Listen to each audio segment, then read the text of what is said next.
오늘 제가 맡은 강의의 주제는 젠더 감수성과 주민자치라는 주제입니다. 안녕하십니까? 저는 강사 이은주입니다. 저는 젠더, 평화, 그리고 민주시민 교육을 연구하고 강의하는 강사입니다. 만나서 반갑습니다. 자, 본격적으로 강의를 시작해 보도록 하겠습니다. 여기 화면을 보시면 아동용 실내화가 두 켤레가 있습니다. 왼쪽은 파란색이고요. 오른쪽은 분홍색입니다. 여러분들이 이 실내화를 보시고 이 실내화가 누구에게, 그러니까 이 신게 된 성별이 누구인지 어떻게 되는지 아시겠습니까? 아마 100이면 100, 왼쪽은 남아용 실내화, 그리고 오른쪽은 여아용 실내화다라고 말씀하실 겁니다. 자, 그러면 혹시 이런 말씀 들어보신 적 있으실까요? 아니면 혹시 이런 말을 직접 해보신 적은 있지 않으실까 생각해 보십시오. 남자가 무슨 육아휴직이야.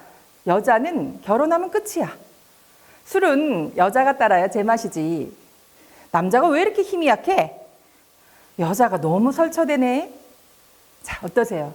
주변에서 흔히 듣는 말이 아닐까 싶네요. 요즘은 물론 많이 줄어들고 있죠.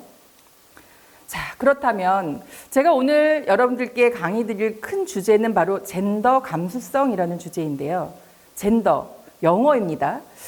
요즘 언론에서도 많이 얘기하고 주변에서 평상시 얘기도 하는데 과연 젠더가 무엇일까? 오늘은 이 젠더와 젠더 감수성에 대해서 알아보려고 합니다.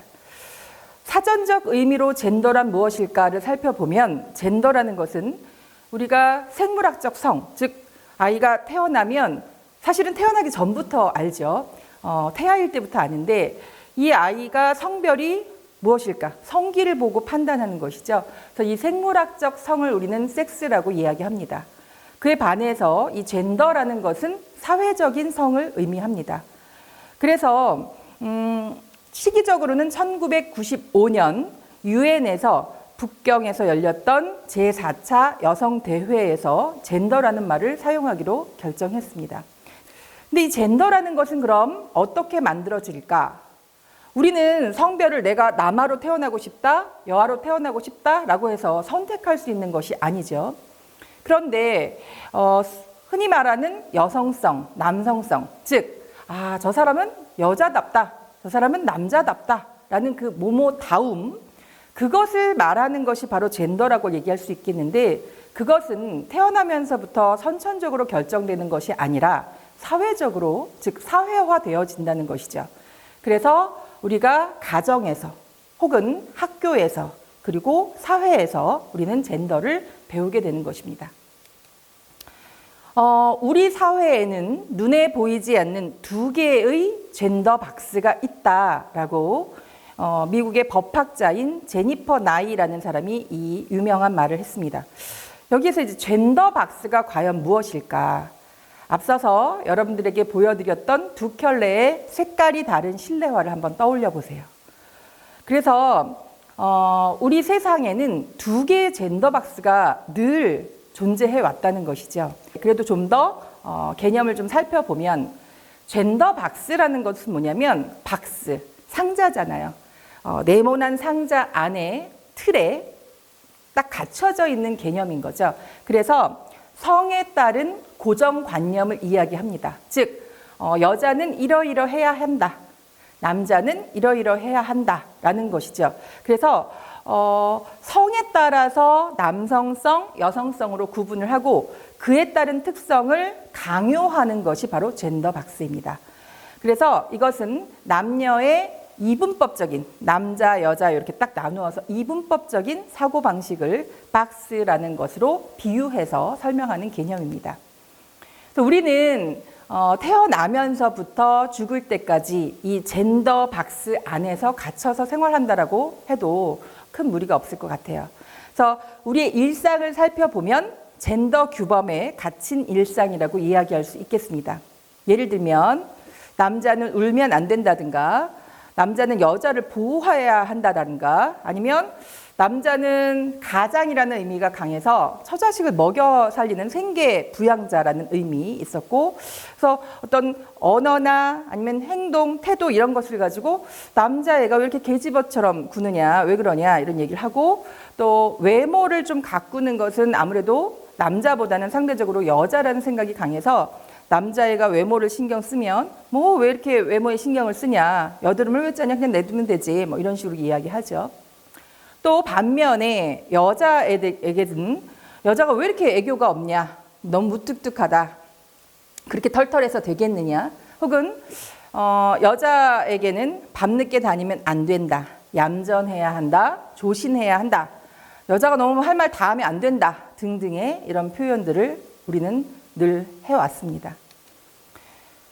우리가 아무렇지도 않게 쓰는 표현들을 한번 예를 들어 볼게요. 저출산 시대라는 얘기 많이 쓰죠. 또 시댁이라는 표현 씁니다. 그리고 유모차, 그 다음 어떤 호칭에서 도련님, 또 스포츠맨십, 또 작품을 처음 냈을 때 처녀작, 그리고 배우자가 이제 사망했을 때 미망인이라는 표현 씁니다.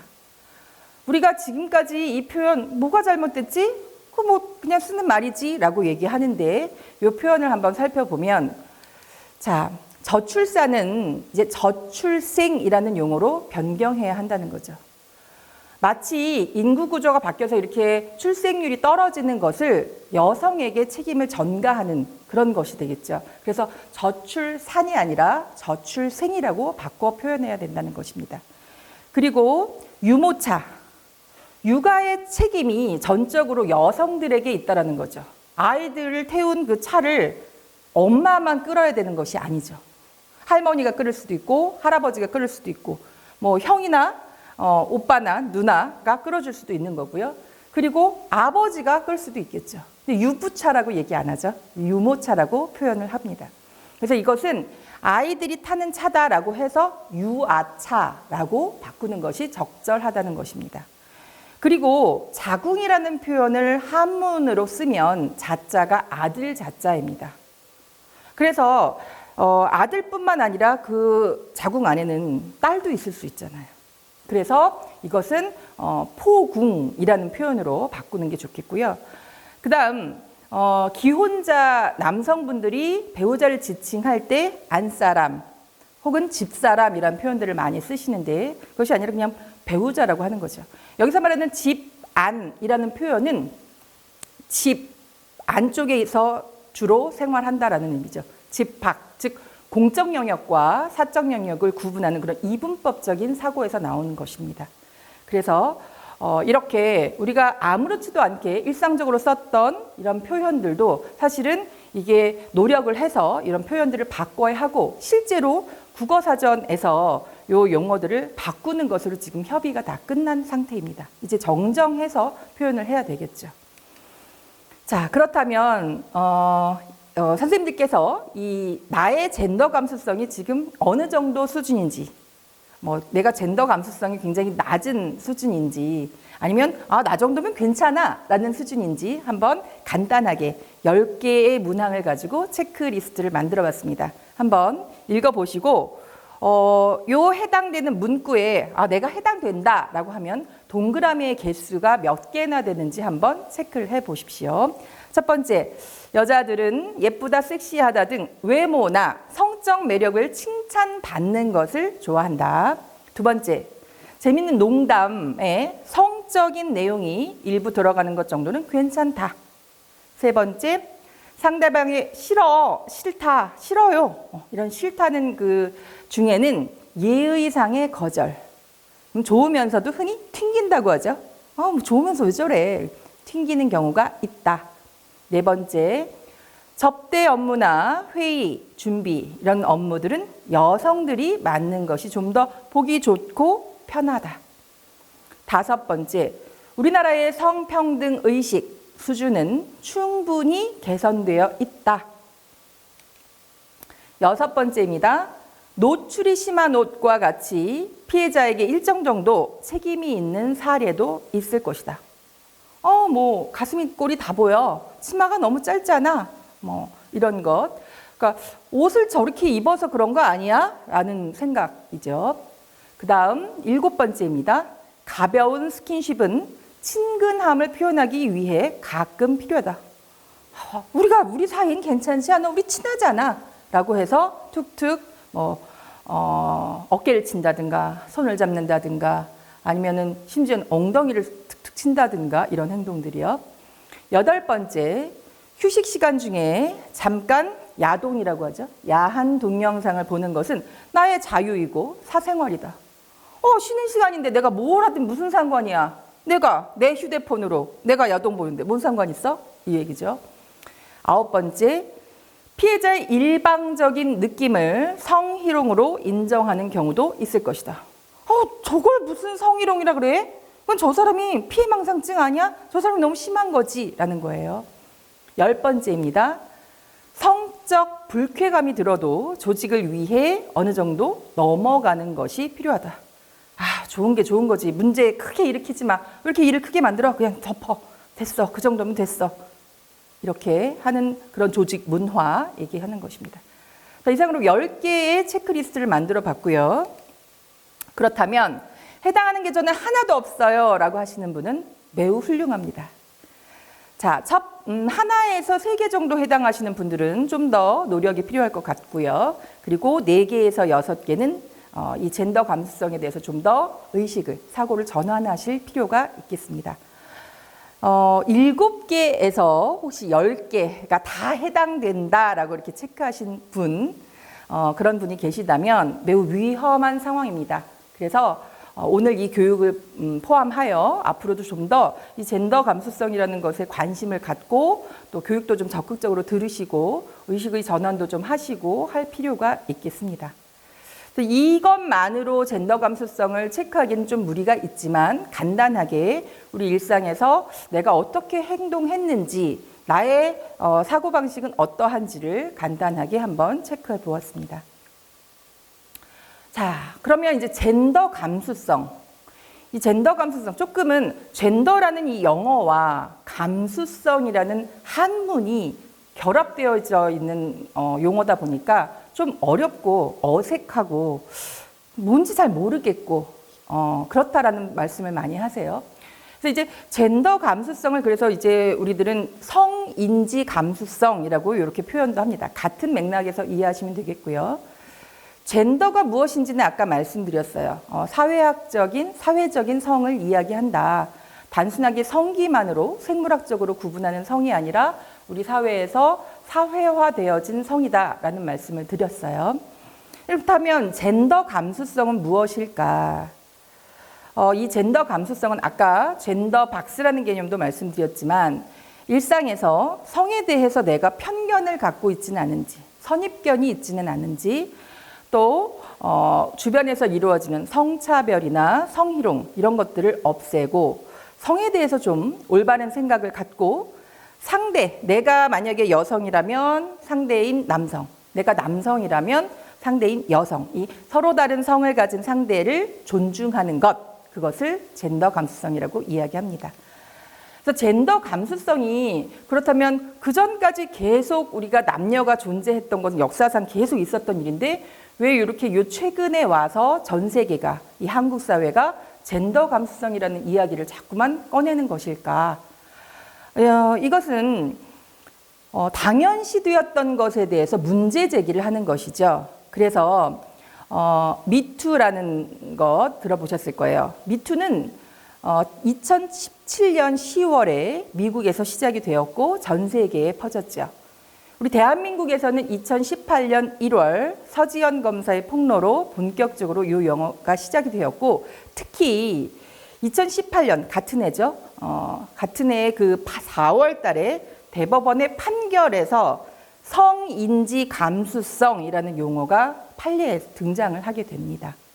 그래서 지금으로부터 한 3년 전으로 거슬러 가서 이때부터 우리 한국 사회에서 이 젠더 감수성이라는 얘기가 본격화되기 시작했습니다. 미투는 성희롱, 성폭력의 피해자가 나도 당했다라고 공공연하게 알리는 것이죠. 그래서 우리나라 같은 경우는 이제 법조계의 서지현 검사가 시작한 것을 필두로 해서 연예계에도 퍼지고, 그리고 스쿨미투라고 해서 학교에서, 그러니까 뭐 초중 고등학교, 대학교 공공연하게 이루어지는 교사와 학생 간에, 혹은 또 그 같은 학생들 간에 이 미투 얘기가 있었고요. 그리고 요 최근까지도 이 체육계에서 운동 선수와 뭐 그 지도자 간의 미투가 있었습니다. 그래서 젠더 감수성이라는 것은 아까도 말씀드렸듯이 성별의 차이로 누구 한쪽이 유리하다든가 불리하다든가 이런 것이 있으면 안 된다라는 것이고, 여러분들이 오늘 이 젠더 감수성에 관한 교육을 받으시지만 이 개개인의 노력도 중요하지만 아울러 사회 제도와 특히 이 언론들, 미디어의 개선도 필요하다는 것입니다. 제 주변에 남성분들이 그런 얘기 하세요. 이제 미투가 이렇게 막 공공연하게 발표가 되고 주변에서 젠더 감수성이 중요하다라는 이제 얘기들이 막 화두가 되니까 이거 여자들한테 말하기가 무서워. 카톡도 뭐 보내기가 힘들고 입을 뭐 닫고 살아야 되겠어. 혹은 절대 뭐 몸은 건들지도 말아야겠어. 이런 말씀하세요. 그것이 불편해라고 생각하지 마시고 오히려 반대로 그동안 얼마나 많은 여성들이 힘들어했을까, 불편했을까 이런 생각을 한번 해보시면 좋을 것 같습니다. 역지사지라는 그런 표현 아시죠? 그래서 상대의 입장을 한번 바꿔서 생각해보면 어떨까 싶습니다. 그래서 이 젠더 감수성을 내가 높이려면 나의 언행 어떻게 해야 될까? 이 4가지만 기억하시면 좋을 것 같습니다. 수치심, 굴욕감, 모멸감, 그리고 혐오감입니다. 그래서 이 4가지만 기억하시면, 즉 내가 어떤 말을 했는데 혹은 내가 이러이러한 행동을 했는데 상대가 수치심을 느꼈다, 모멸감을 느꼈다, 굴욕스럽다라고 느꼈다, 혐오감을 느꼈다라고 하면 그것은 성희롱이 된다는 거죠. 성폭력이 된다는 것입니다. 그래서 이런 표현을 안 하면 좋은데, 그러면은 어떻게 했을 때 수치심을 느끼고 혐오감을 느낄까? 자, 반대로 생각하시면 되겠죠. 상대를 배려하고 상대에 대한 관심을 갖고 가장 중요한 것, 상대를 존중하면 이런 4가지의 감정은 들지 않을 것입니다. 즉, 젠더 감수성은 인권, 즉 사람으로서 성을 떠나서 이 사람을 사람으로서 존중해주면 굳이 젠더 감수성 이런 얘기 안 해도 된다는 얘기죠. 이 젠더 감수성과 아울러서 꼭 말씀드려야 할 것이 바로 디지털 성폭력입니다. 요 최근 우리 사회에서 굉장히 파란을 일으켰던 것인데요. 우리가 뭐 몰카라고 얘기하죠. 사실은 그 표현도 잘못된 것입니다. 그래서 몰래카메라, 줄여서 몰카라고 얘기하는데 몰카가 아니라 불법 촬영이라는 말이 맞습니다. 그리고 디지털 성폭력, 우리가 오프라인 상에서 직접적으로 하는 이런 성폭력뿐만 아니라 요즘 온라인 상에서 많은 성폭력들이 이루어진다는 것이죠. 그래서 디지털 기기를 이용해서 혹은 정보통신 기술을 매개로 해서 이 온라인에서 이루어지는 여러 가지 젠더 폭력들을 디지털 성폭력이라고 하는데, 이 디지털 성폭력이 일어나는 이유도 사실은 젠더 감수성이 미약해서, 그래서 일어난다는 것이죠. 그래서 여러분들이 디지털 성폭력 역시도 젠더와 연관이 있다라는 얘기를 기억하시면 되겠습니다. 그래서 이제 성평등이라는 얘기를 좀 하면서 마무리를 지으려고 하는데요. 우리가 평등 그러면 2가지 차원에서 조금 비교를 해봐야 될 것 같습니다. 화면을 보시면 똑같이 평등이라고 얘기를 하는데 첫 번째 있는 것은 관람을 잘 하기 위해서 의자의 높이를 똑같이 맞췄습니다. 3사람 모두에게 똑같은 높이의 이 보조 의자를 놔서 관람하고 있어요. 그런데 이것이 과연 평등일까라는 것이죠. 오른쪽 그림을 보시면 이것은 3사람의 키 차이가 나죠. 3사람의 키 차이가 나다 보니까 모두가 다 동일한 시야에서 관람을 잘 할 수 있도록 이 키가 큰 사람은 굳이 보조 의자를 놓을 필요가 없고요. 중간 정도 키를 가진 아이에게는 보조의자의 높이를 그 정도로 맞춰주었고 제일 키가 작은 아이는 높은 보조의자를 두었습니다. 이래야 공정하지 않을까, 공평하지 않을까라는 것 때문이죠. 그래서 똑같은 평등이라 하더라도 우리가 과연 어디에 관점을 두느냐에 따라서 평등의 의미가 달라질 수 있다는 것입니다. 그래서 이거를 좀 학문적으로 정의를 내리면 평등의 원칙에 3가지가 있는데 기회를 평등하게 하는 것, 그리고 여러 가지 제반 조건을 평등하게 하는 것, 그래서 결과적으로 모든 결과가 평등해지는 것, 이 3가지를 모두 아울러서 우리가 평등이라고 이야기할 수 있다는 것입니다. 그래서 이제 우리는 남녀가 있잖아요, 세상에는. 그래서 이 양성평등이라는 말, 양성평등 기본법이라고 해서 우리나라에 이제 법률이 존재하는데, 과거에는 여자들도 교육을 받고 여자들도 정치에 참여하고 뭐 사회적으로 많은 참여를 해야 돼라고 해서 여성 발전 기본법이라고 있었습니다. 그런데 용어가 바뀌었고 내용들도 조금 수정을 해서 2015년부터는 양성평등 기본법으로 바뀌었고 지금까지 이르고 있습니다. 그래서 여러분들 성평등한 지역 공동체를 위한 주민자치회의 역할, 결국은 오늘 여러분들께 젠더 감수성 이런 말씀을 드렸고요. 그래서 결국은 젠더적인 관점에서, 성인지적인 관점에서 행복한 양천구를 만드는 데 여러분들이 일익을 담당하실 것 같습니다. 주민자치회는 마을이 잘 살 수 있도록, 마을이 행복하도록 만드는 주민대표 기구잖아요. 그래서 성평등한 마을을 만들기 위한 약속이라고 해서 제가 몇 가지를 적어봤습니다. 존중해야 되기 때문에 함부로 반말하지 말아라 라는 것이고요. 나의 방식만 고수하지 말고 다양성을 존중해라. 그리고 성역할 분담이 중요하겠고 외모 발언은 함부로 하면 안 된다. 차별과 비하 발언도 하지 말아라. 그리고 내가 관심 있어 하는 것도 괜찮겠지라는 것이 아니라 과도한 관심도 안 된다는 것이고요. 그리고 불필요한 신체 접촉하지 않는 게 좋습니다. 그리고 아까 4가지 기억하시라고 했잖아요. 상대의 감정을 좀 존중해서 말해야 되겠다라는 얘기입니다. 그래서 제가 이상으로 젠더 감수성에 대한 얘기 오늘 해봤는데요. 결론으로 핵심적으로 이제 말씀을 드리면 상대방의 그 성별의 입장에서 이해하고 공감하고 우리 서로 다름을 이해하고 서로 남녀가 혐오의 대상이 아니라 다 함께 잘 살기 위한 공존의 관계다라는 것으로 마무리를 지으려고 합니다. 여러분들께서 주민자치위원으로서 활동하시면서 양천구의 행복한 미래를 위해서 애써주시기를 당부드리겠습니다. 감사합니다.